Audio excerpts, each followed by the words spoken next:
This discussion is all about a deviation from that traditional norm, right? So deviants are not perceived to be masculine, right? So if a person has the mentality of a church, of religion, where man is the household, your mindset is a deviation from that, which emasculates you. And I think that's one of the biggest conversations that we are now having now, is that people feel like specifically black men are being emasculated because of how they're being portrayed in society and in the media, how they are acting, how they're portrayed, period, as breaking through the social norms, and it's kind of like not okay.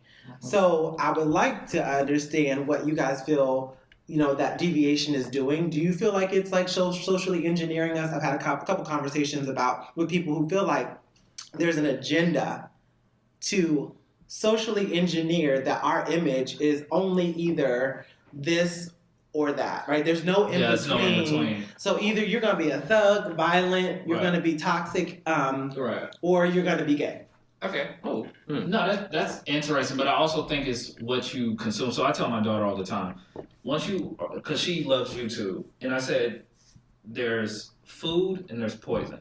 So you could sit here and do all this poison that does nothing to your growth, but you need to also do stuff that gives you food. So I would also kind of ask them, what kind of medium are you partaking in to only show those two things? Because I just told you I grew up watching sitcoms. So I grew up watching like families and that's one thing when we was talking, when me and my wife were watching like Sister and Smart Guy, we was like, we don't see a lot of families. Like Blackish is kind of it. Yep. Yeah. It's kind of it, and we don't see how the family structure. I don't personally think there's an engineer. Even if there is, like media doesn't control me enough to say, oh, because they're only showing thugs that I have to be one.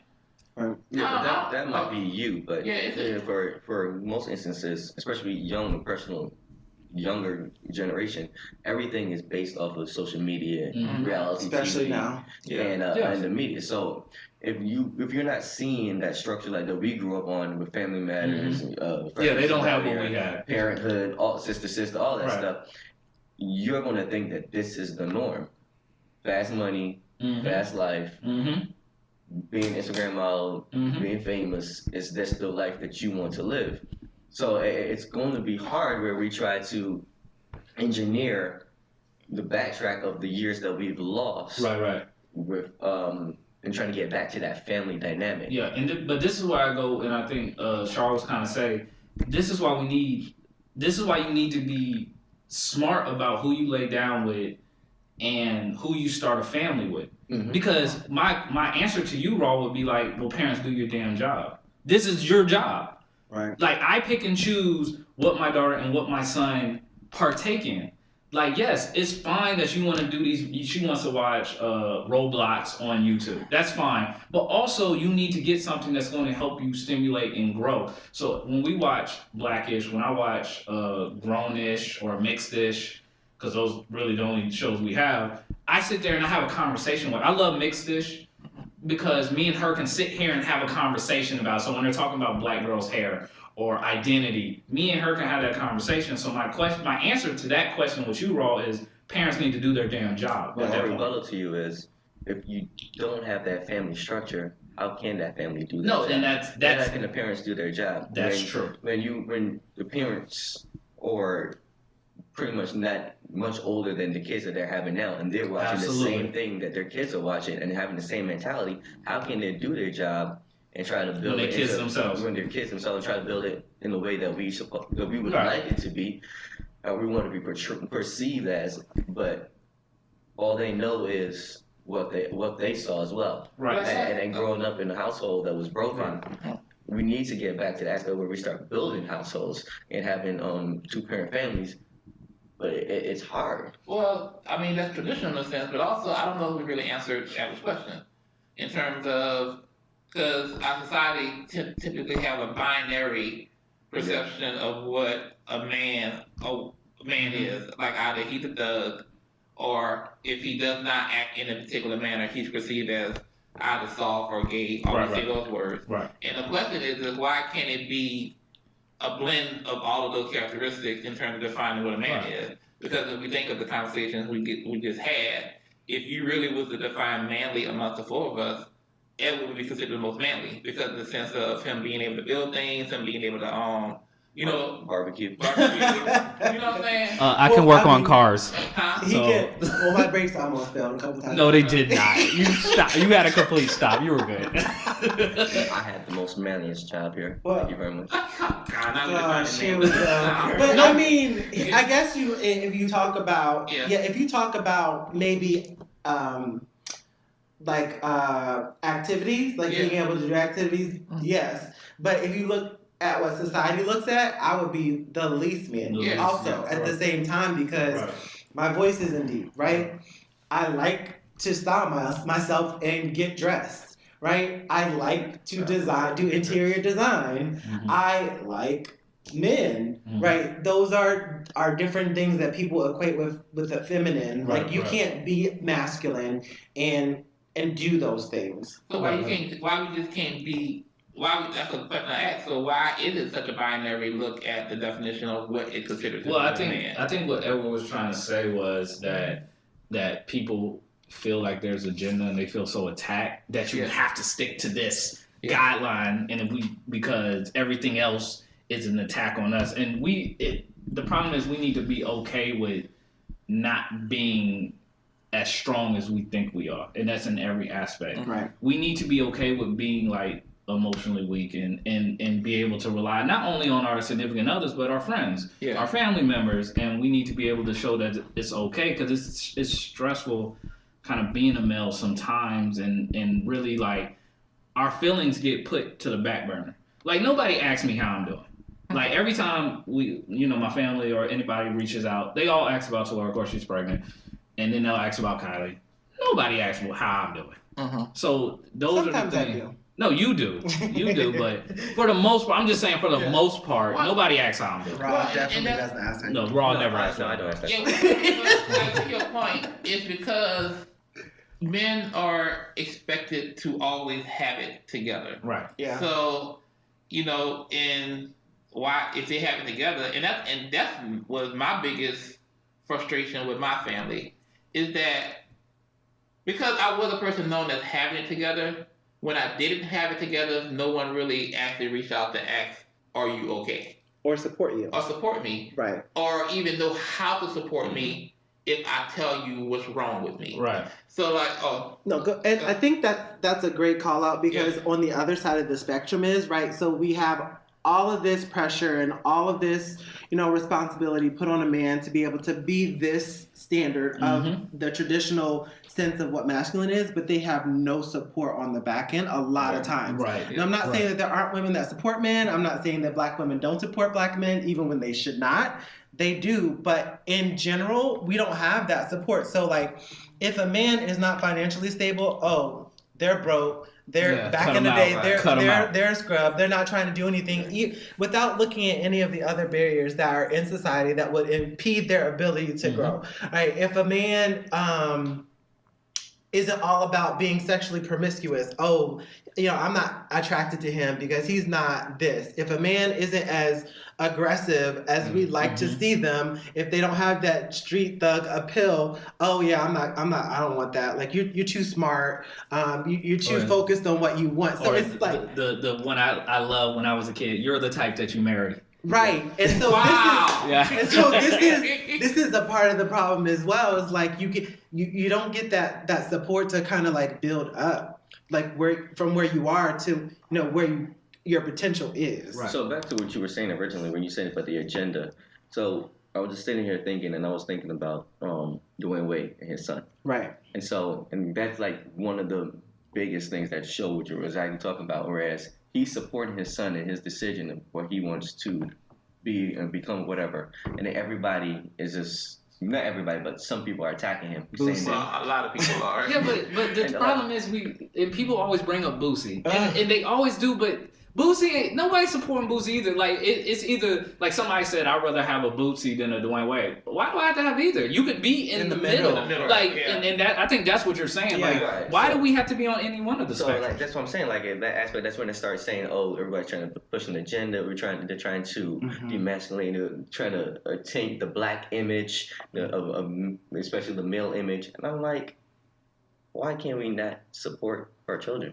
Because at the end of the day, he's just supporting his child. Right. At the end of the day. And that's the thing. And that's why we start coming back about home.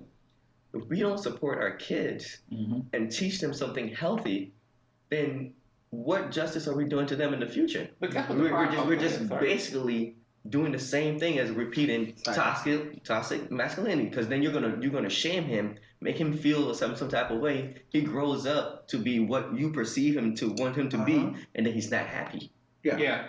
So how does that help?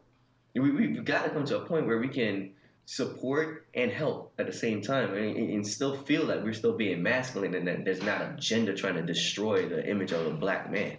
But also, I think we still trying to figure out for ourselves what a black man is supposed to be, because we still don't know what we're supposed to be. If you talk to any other black man, it's always a different opinion of what you're supposed to be. And the sad part about it, no one's saying you're wrong. It's just saying that if someone doesn't fit your perception of what it shouldn't be, doesn't mean that they're wrong. And that's the problem that we need to accept, that the fact of you being born a man is enough to say that this is how that you're a man. You shouldn't have to do certain things or act a certain way to define who you are. And that's what we need to move away from in terms of all of these, you have to do this, and that. And that's how you teach your kids that, like to your point, what you were saying, just be comfortable in who you are, and that is enough to define who you're supposed to be. Yeah, and with the Dwayne Wade situation is what people need to realize. I mean, you can agree or don't. It's your free will to whatever you want. But at the end of the day, he's just supporting his kid. Yeah. So can we at least agree with that? We agree. He's supporting his child.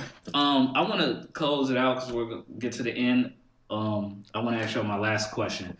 What do you guys do that would have your man card by society culturally taken away? I like to be held.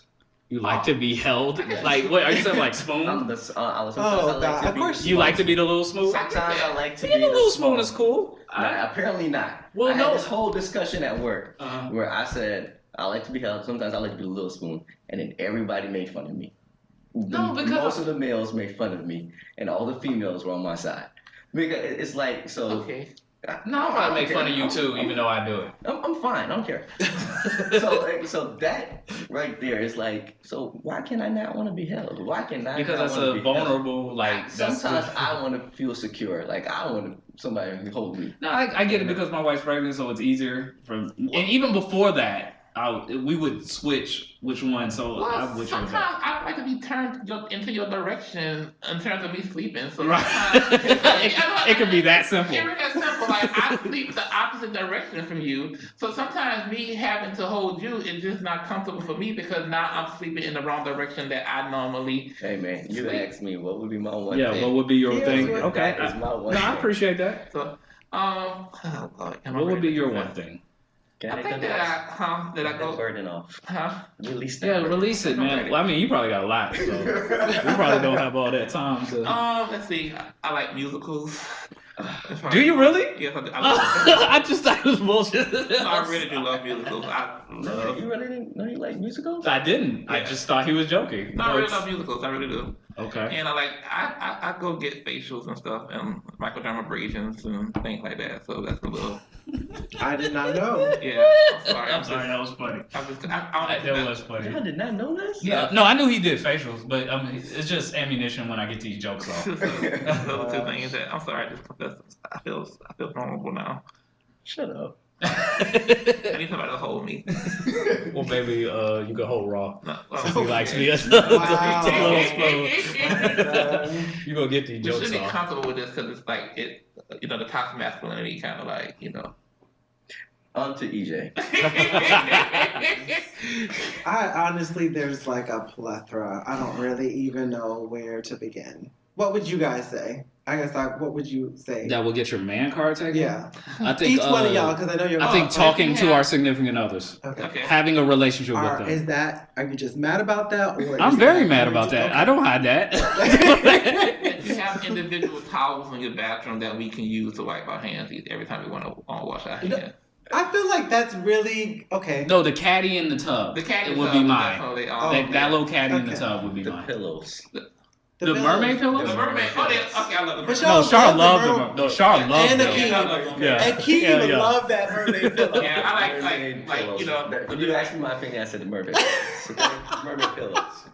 The mermaid pillows would be that one thing? Yeah. I would say the elephant, the big picture of the elephant. Okay, that's how would that be? Oh, because it was like a rainbow. It was like multicolored. I think it's decorations. My decoration. That's probably my. That's what I mean. Like you're very decorative. Yeah, decor. That's what I meant. Not necessarily. I never thought that would. I just think you do a lot. But that's who you are in your decorations. Right. But he decorates a lot more than the typical male. No, he does. So I guess. Yeah. I guess so. Okay. So I know we're closing out the podcast, but I just wanted to make one statement just about the people in this room in general. Okay. And I think it's a positive statement, and I think that I've become very comfortable with these men here. After Rocky Start. And after Rocky Start, because I did not like Ronan at all, and I did not like Daryl that much at all. I was about to say Raw is very unlikable. But I want to say this because I've seen the growth, and I would love to see this more in society, right? So when I first came into this group of people, their way of speaking, their thought processes, their mindset would come off very homophobic, very chauvinistic, very actually toxic. I can see that. I disagree. And as they got to know me as a person, and I think sometimes it's difficult to talk about being a black man and then talk about being a black man that likes men, right? And a lot of heterosexual males are uncomfortable with that. And they really took the time to kind of understand me and ask questions, to get to know me, to figure out how they felt about it. They expressed how they felt about it. I got to give them some education on a lot of different aspects. Now, Daryl literally asks me questions all the time. What does this mean? I'm like, I want to know. He wants to know. And I think it's that mindset is that what we need in general for us to move past this whole toxic masculinity thing. Right. We need to be curious. We need to educate each other. And I'm not saying we need to train people to be gay. I'm not saying that. I'm saying we need to understand each other and be able to have those conversations so we can understand the next person. And that's the thing that I feel like has grown the most in this group. And I'm very proud of y'all for just kind of not doing what I would expect y'all to do. It's just kind of outcast. For you, Edward, and this is a lesson for not only Edward, but all of us who are not a part of someone else's culture. That you were open to let us grow. So if we were to say something that could have came across as homophobic, you didn't get angry, you corrected us and actually told us the right thing to do and say.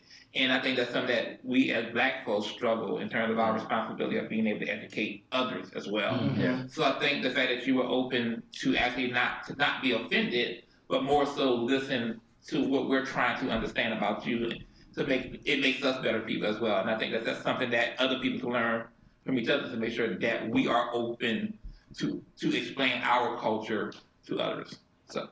Yeah. So in closing, I think I didn't do mine right. Well, we'll get my card. I think your nails would get your card. Your nails are so long. Mine are long too, though. Mine are long too. Well, they've been long because of COVID. Yeah. But your nails are always long. I just let it grow before I cut them. Well, your nails are not all long, Rodden. Your nails, you only have a crack. No, mine are long too. Well, I didn't even think about that. I was thinking of my will to be metrosexual. Oh God! I think that to be metrosexual. He just wants to be metrosexual so bad. He wants to be. I want to be why can't I be that? Because Daryl, you don't dress in the manner that defines someone to be. And I'm offended by that. He gets so mad. I'm gonna throw myself on the bus too. I have a plethora of different hair balm, hair serums, stuff to wash my face. I don't have none of that. But that's like a Creole thing, so it's not really like. But I think that's a start to try to become metrosexual. So is Char metrosexual? No, I'm not. I know he's not. He bet not. He bet not be, and I'm right. I take more care of myself than y'all realize. First of all, the closest to metrosexual is actually raw. Only because I can see that, but I think I'm not that far off from him. But you don't dress. You don't dress it. I don't dress it. You don't dress the don't part. have the. I have slim fit pants. You have That's what that's it. I have slim fit pants. You have a sweater vest. I don't have a sweater. Like, stop telling people that I don't have sweater vests. You love sweater vests. I wear hoodies all the time. I can find a picture. The last picture we took at a party, I think you were in a sweater vest. No, that's probably true. Oh. Yeah, but that you talking about when we were? Yes, that's true. Vest. But that doesn't mean I wear a sweater because I have one. He's wearing sweater vests all the time. Would that take my man card away? Well, right now, yeah, I believe so, because it's so out of date. I don't wear sweater vests. I like it's very Cosby-esque, the sweaters that you anyway, mine was metrosexual, and I'm still on the verge of somehow becoming that. Yes, I'm still on the verge. So that's it for today's episode. Let us know how you guys think in the comments, and like always, we appreciate all the feedback we got. We got great feedback. So keep them up. Let us know what you guys want us to talk about. Let us know about this conversation about toxic masculinity. Any parting words, guys? No? Out? Nope. All right. Good. Peace. Peace.